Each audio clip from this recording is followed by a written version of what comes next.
Muito bem, pessoal, a partir de agora a gente faz contato com Brasília, a gente vai conversar agora por videoconferência com o deputado federal Dorinaldo Malafaia, ele é do PDT do Amapá, um dos vice-líderes do governo na Câmara dos Deputados, que teve na última sexta-feira a honrosa experiência, não é, de participar de uma cerimônia, de uma sanção de um projeto que o senhor ajudou a construir. Deputado Dorinaldo Malafaia, seja bem-vindo mais uma vez aqui ao Conexão e à Rádio Diário FM. Bom dia. Bom dia, Kleber. Bom dia a todos. É mais uma vez um prazer estar aqui, vocês esclarecendo, né, e comemorando, porque, de fato, ser sancionada essa lei que garante realmente o funcionamento, a atualização e a implantação do programa Mais Médicos é muito importante para o país. Então, de fato, foi um grande evento na sexta-feira. Eu tive a oportunidade de participar com o presidente Lula. Pois é, a gente está colocando, vai disponibilizando aqui na live, para quem está com a gente aqui na live do Facebook, do YouTube, algumas imagens aí dessa cerimônia. Agora explica para o pessoal que pode não ter sido alcançado por esse conteúdo, pode não estar familiarizado com o tema. Qual é a diferença dessa edição do Mais Médicos daquele tradicional em que as pessoas ficaram mais acostumadas no Mais Médicos, trazendo médicos cubanos, né? Sim. Então, a primeira versão do programa, ela tinha esse caráter de trabalhar com médicos brasileiros e também com médicos intercambistas. O grande problema que nós temos ainda no país é conseguir fixar médicos brasileiros em áreas de difícil acesso. Então, o programa de 2013, ele trazia esse forte conteúdo de ter uma colaboração e uma cooperação com outros países, especificamente com Cuba. Foi alvo de algumas críticas, né? A gente acompanhou que tinha todo um debate sobre por que essa relação com Cuba. No entanto, o programa de 2013, ele era muito forte, muito importante. Eu lembro, inclusive, que eu tive a oportunidade de ser secretário de saúde de Macapá em 2013 e implantar o programa. E foi resultados maravilhosos para a gente. Para você ter uma ideia, Kleber, em 2013 nós tínhamos uma média de mortalidade infantil de em torno de 25% a 27%, né, de crianças. Nós baixamos para 14%, aproximadamente. Para você ter uma ideia de quanto esse programa foi útil, foi importante, não é? E agora, essa nova versão, ela é uma versão que ela corrige uma série de questões. Por exemplo, garante uma contratação direta entre o Ministério da Saúde e o profissional. Então, o edital feito pelo Ministério da Saúde abre vagas para os profissionais brasileiros, né, principalmente. Os profissionais brasileiros não ocupando essas vagas, abre-se o edital para profissionais brasileiros formados no exterior. E se não tiver o preenchimento, aí sim abre-se a perspectiva de ter médicos de outros países, dos mais diversos países. O que a gente quer, na verdade, Kleber, é que o médico esteja no campo, que o médico esteja nas regiões de difícil acesso. Então, tem uma diferença básica que é, primeiro, o acesso direto, o segundo, que é a garantia de direitos trabalhistas, como na CLT. A terceira questão que é muito importante, por exemplo, pessoas que fizeram o seu curso de medicina e foram através do FIES, eles podem ter essa dívida liquidada a partir do momento que eles entram para o programa e fazem a especialização de medicina da família e comunidade. Imagina o que significa isso. Então, há uma série de benefícios dentro do programa que nós aprovamos. Eu tive a oportunidade de presidir a comissão mista que tratou essa medida provisória, que foi a medida 1165. Tive como relatoria a senadora Zenaide, que foi importantíssima nesse processo como relatora. Então, portanto, nós entregamos um produto para aprovação e para que fosse aprovado na Câmara e no Senado e agora sancionado pelo presidente, que corrigia uma série de críticas. Então, portanto, é algo muito mais consistente, que prepara uma carreira de médicos nessa especialidade, que é a especialidade de medicina, de família e comunidade, porque nós temos, Kleber, muitos especialistas, mas pouquíssimos especialistas que cuidam da família. E nós precisamos mudar essa regra. Bom, para falar nas críticas, né? Oportunidade, então, de ser esclarecido. Uma das questões que se falava era uma polêmica em torno do revalida. No texto final, sancionado agora pelo presidente da República, como ficou essa regra? Então, o texto final em relação ao revalida ficou um revalida processual. Serão 3 processos de avaliação nós teremos, além dos 3 processos de avaliação para o Revalida, a tutoria, ou seja, com coordenação, né, ou seja, tem o grau de especialização, né, as bolsas de formação, de especialização, e terão, sim, as provas do Revalida no processo. Então, por isso que é muito atrativo para os médicos que querem ingressar na carreira. Então, tem sido esse um ponto de atração para garantir que a gente tenha, por exemplo, uma adesão no primeiro edital de mais de 35 mil médicos, né, e muitos deles, em torno de 19 mil, todos do Brasil. Então, isso é muito importante porque nós demonstramos com isso que, diferente do programa que houve anterior, no governo anterior, que era o Médicos pelo Brasil, que teve uma inscrição boa, mas teve uma evasão muito grande. Por exemplo, o Médicos pelo Brasil, que foi a versão do governo anterior, ele classificou médicos, por exemplo, na área litorânea, no centro-sul do país. As regiões como a nossa ficaram descobertas. Vou te dar exemplo, o Oiapoque, depois que teve Médicos pelo Brasil, não teve praticamente médico atuando através do programa. Então, são exemplos que a gente pode demonstrar dessa modificação. A gente falou aqui dos médicos cubanos, mas boa parte deles, eu não sei se a maioria, acabou sendo repatriado para o Brasil, acabou tendo a sua situação regularizada e estão em atuação? Olha, alguns médicos cubanos, sim, que conseguiram passar no Revalida. Eu conheço muitos amigos meus que moram no Amapá, são mais de 30 que estão no Amapá.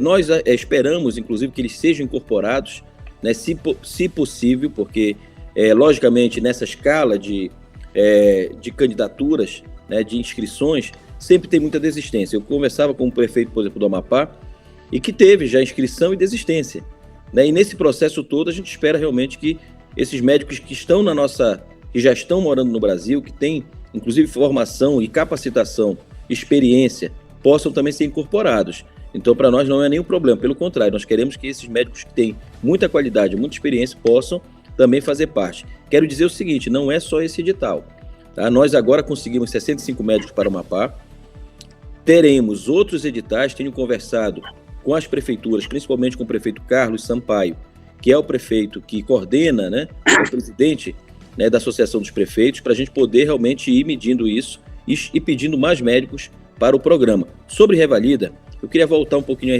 esse raciocínio. O Revalida é injusto, né? O formato do Revalida, hoje aplicado pelo próprio Ministério da Educação, nós temos uma crítica muito forte. Inclusive, eu estou na Comissão de Saúde da Câmara Federal e já fiz inclusive uma solicitação de audiência pública para que a gente discuta o Revalida. Então, o Revalida será um tema que nós vamos tratar, porque nós precisamos ter um Revalida justo. Não é possível ter um ponto de corte no Revalida de 96 pontos. É um Revalida feito, por exemplo, para especialistas e não para atenção primária, para entrada na carreira. Então, é alvo de muita crítica que a gente precisa tratar de maneira séria, democratizar, garantir qualidade, mas nós não podemos ter um instrumento que garanta reserva de mercado. Eu sou completamente contrário a isso. Temos que abrir esse debate e abriremos a partir das audiências públicas. Bom, o senhor esteve recentemente em Caiena, né, mas não que a gente vá tratar especificamente disso agora, mas podemos fazer daqui a pouco, mas uma coisa que a gente aprendeu nessa militância no jornalismo é que na diplomacia se conjuga a expressão chamada reciprocidade. Médicos brasileiros, para atuar no exterior, passam por alguma coisa semelhante ao Revalida? Sim, médicos no exterior também têm a sua classificação em qualquer país, né? Tem sim. Agora, logicamente que não é como nós estamos vivenciando no Brasil, né? Nós temos experiências de outros médicos que atuam, por exemplo, na própria Guiana Francesa. Eu conheço médicos cubanos que atuam na Guiana Francesa, que têm um nível de flexibilidade maior, no sentido de não ser uma prova que seja tão rígida ao ponto, sabe? A gente costuma falar, eu tenho recebido muito feedback, muitas perguntas, e as pessoas dizem, olha, o Revalida foi feito para não passar, porque se você pega o universo de pessoas que fizeram, o nível de aprovação é muito baixo, mas isso não tem nada a ver com dizer assim, é qualidade, ou então eles não têm qualidade, não é isso, é porque, de fato, é um instrumento que nos parece que não tem a lógica e a intenção de buscar realmente democratizar o acesso da medicina para os mais pobres. O que a gente quer mesmo, Kleber, é a medicina chegando para os mais pobres, sabe? A medicina saindo dos grandes centros e chegando lá no Bailique, lá no Carapanatuba, lá em todas as regiões que a gente possa ter realmente a presença do médico. Então, fazer medicina de família é fundamental. Vou te dar um exemplo. Aqui na Guiana Francesa, falando sobre a questão da cooperação, você tem claramente os médicos de família, que são especialidades que são uma componente permanente do sistema de saúde francês, do sistema de saúde alemão, inglês, e tem muito valor esse tipo de profissional, porque é ele que previne, é ele que evita que determinados agravos e doenças cheguem, né, a piorar a situação e a condição de saúde da população, ao ponto da gente ter o estrangulamento, esse tipo de medicina que é apenas curativa. Então, para nós é muito importante fortalecer essa estratégia. Então, para nós, medicina de família e comunidade, formação desses profissionais é fundamental. Então, o programa Mais Médico atual, Kleber, ele forma, ele contrata e ele, ao longo do processo, ele apresenta. Quem aderir ao programa de 4 anos, quem aderir à especialização de medicina de família e comunidade, entendeu? Ganha vários bônus, inclusive com mais créditos financeiros e bolsas para poder realmente se fixar nessa profissão. Então, há um estímulo por parte do governo para que tenha essa especialização cada vez mais ampliada no nosso país. Ô, deputado, para encaminhar aqui já para o final desse bate-papo, um dos projetos assim, que ganhou muita visibilidade já do seu mandato, mesmo estreante aí no Congresso Nacional, foi essa frente parlamentar em defesa da vacina, alguma coisa nesse sentido. E esse sábado, coincidentemente, é um dia né, de mobilização, vai ser um movimento pelo Brasil inteiro para imunizar as crianças, enfim, os públicos para cada faixa. O que fica, o senhor, mais uma vez, eu imagino, né, ratifica esse compromisso como profissional da saúde com a imunização? Não tem remédio melhor até agora, né? Não tem. Eu sempre digo o seguinte, que a única medicação que deu longevidade à nossa civilização, à nossa humanidade, foi a vacina, né? A vacina nos últimos 50 anos impediu que coletivamente muitas pessoas morressem, muitas. Então, mais do que o antibiótico. Então, a vacina tem que ser levada muito a sério, a gente precisa retomar uma campanha forte de recuperação da cobertura vacinal. O que vai ter amanhã aí em Macapá vai ser exatamente a exposição, inclusive o diretor do Departamento de Imunização do país, o Dr. Éder Gatti, está presente aí, é muito importante. É ele que coordena todo o processo da imunização do país. E está nos apoiando, inclusive, na frente que eu lancei aqui. Tive a oportunidade de chegar aqui no Congresso, aqui na Câmara, e lançar a Frente em Defesa da Vacina, que tem a incorporação, o apoio da Organização Pan-Americana de Saúde, de outros parlamentares. O nosso objetivo é esse, é fortalecer, reformular legislações no âmbito do Sistema Único de Saúde para poder melhorar esse processo de cobertura vacinal. O que terá agora no Amapá amanhã, eu quero até saudar essa iniciativa, é parte também. Por que o Amapá foi escolhido, Kleber? Porque Éder Gatti está aí junto com a Fiocruz. Porque nós, no governo anterior, conseguimos, através de um programa chamado Vacina em Casa, você lembra os vacinadores que iam de casa em casa, recuperar a cobertura vacinal, e o Amapá e Paraíba foram os únicos estados no Brasil que conseguiram elevar a cobertura vacinal para poliomielite e outras doenças.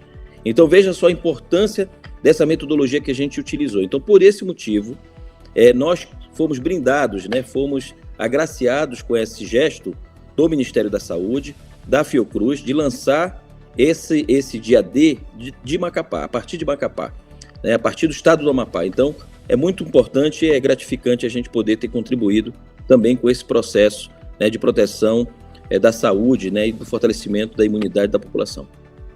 Bem, dia D de vacinação é neste sábado. Esse conteúdo foi gravado à noite, mas já que está indo agora pela manhã, a gente já está na manhã de sábado, para ser fiel aqui, para não causar nenhuma confusão na sociedade. É neste sábado o dia D de vacinação. Perfeito. Exato. Tá bom? Muito obrigado, viu, Kleber? Eu que agradeço a deferência de falar com a gente, mesmo já avançado da noite, mas era necessário. Eu precisei me ausentar de Macapá na manhã desse sábado. Deixamos esse conteúdo já gravado para os nossos amigos, nossos internautas. Sei que está fazendo um friozinho aí, para um tucuju da gema, aí deve estar passando um perrengue aí, né? Com certeza, não estou acostumado. Tu gosta do calor, mas o frio é bom de vez em quando para também dar uma aliviada. Mas aqui está bastante frio. Deputado Dorinaldo Malafaia, do PDT do Amapá, muito obrigado por sua participação com a gente. Bom trabalho por aí. Obrigado, Kleber. Obrigado pela atenção. Obrigado pela oportunidade de conversar com nossos amapaenses. Um forte abraço. Boa noite.